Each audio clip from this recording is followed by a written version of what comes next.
Wines du jour. We're here at McMullen's Irish Pub.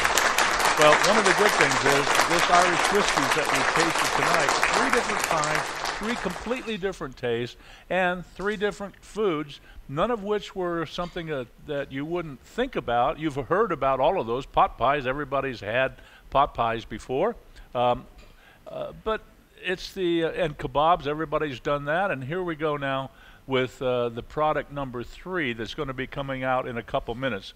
Before I talk about the food that's going to go with the Irish cream, I want to ask Ken if he'd tell us just a little bit more about Carolyn's Irish cream. He talked about the cream being homogenized, which is a technique used so that it'll last, incidentally.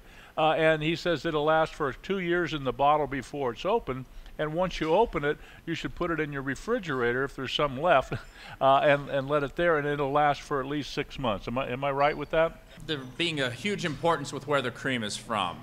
So it's coming from the Golden Vale of Ireland. It's considered to be the best, the best farming land of Ireland. And then let's reference something called double cream. Double cream is very foreign to us here in the U.S. because we do a process called flash pasteurization, where we subject the cream to an extremely high temperature for a short amount of time. Well, just like cooking, that would be like your microwave. We all know that when we go to make the best stews or the best barbecue, it's that slow, controlled cooking over a long period of time. And that's what double cream is. So double cream, you would take the best, finest milk that you could, and you would slowly heat it to reduce it. You'll actually reduce the cream, but at the same time, you're stabilizing the cream. And with double creaming, they would go through that process once. They then would possibly add other batches, because you're reducing it, other batches of cream, and then before you finalized it in the liqueur, you would go through the creaming process again, where you would slow cook it over a long period of time. What this does is much like your microwave.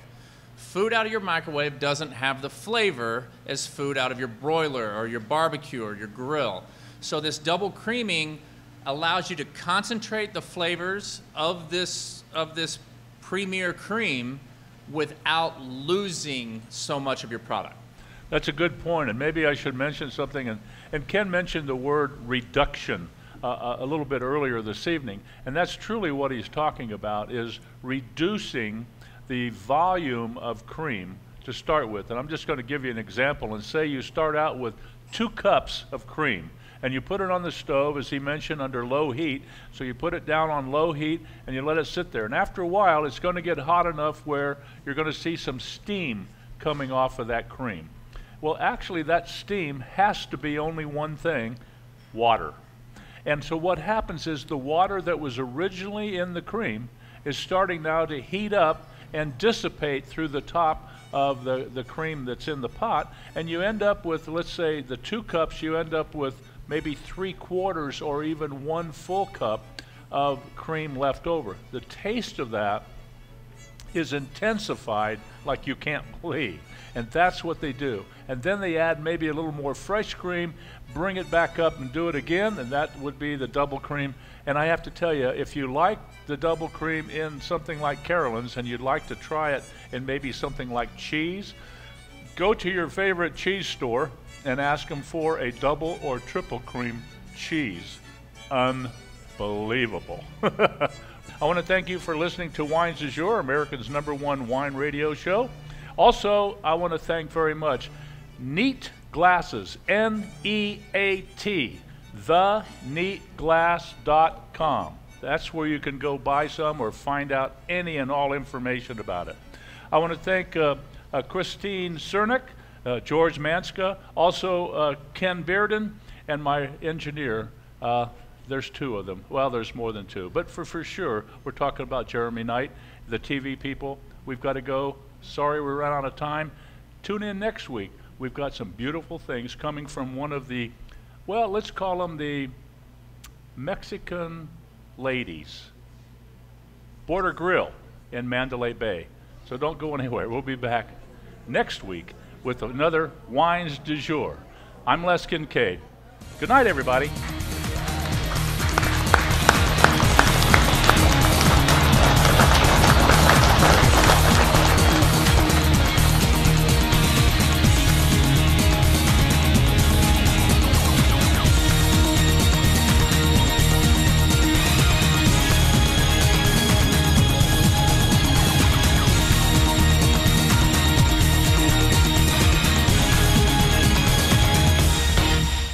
Thank you very much for joining us tonight on Wines du Jour.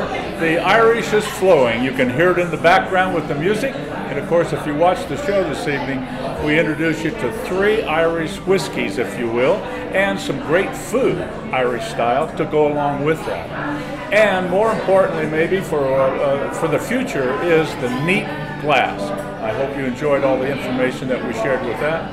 You can go online and order one if you'd like to do that. And if you have any questions about that or about Wines du Jour on how to be a guest, just simply go to leskincade.com or send me an email to les@leskincade.com. See you next time.